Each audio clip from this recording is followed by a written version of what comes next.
येणाऱ्या चातुर्मास्यामध्ये आपल्याला भगवान महाविष्णूची पूजा, दर्शन, स्पर्श केल्याने काय काय महत्फळाची प्राप्ती होते ते लक्षात घेऊन आपण या पुण्याची प्राप्ती निश्चित करून घ्या।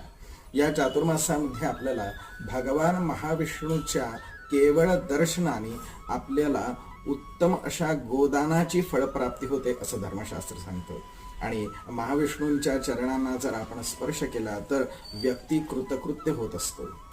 भगवान महाविष्णूच्या देवालयाच्या समोर असलेल्या अंगणामध्ये परिसरामध्ये सडा संमार्जन जर केलं तर आपल्याला राज्यपदाची प्राप्ती होईल इतकं महत्फळ मिळत असतं। आणि भगवान महाविष्णूला 100 प्रदक्षिणा घातल्याने आपल्याला वैकुंठ लोकाची देखील प्राप्ती होईल असं धर्मशास्त्र सांगतं। म्हणून महाविष्णूची उपासना या चातुर्मासामध्ये अत्यंत महत्त्वाची आहे आणि ती आपण सर्वांनी करावी।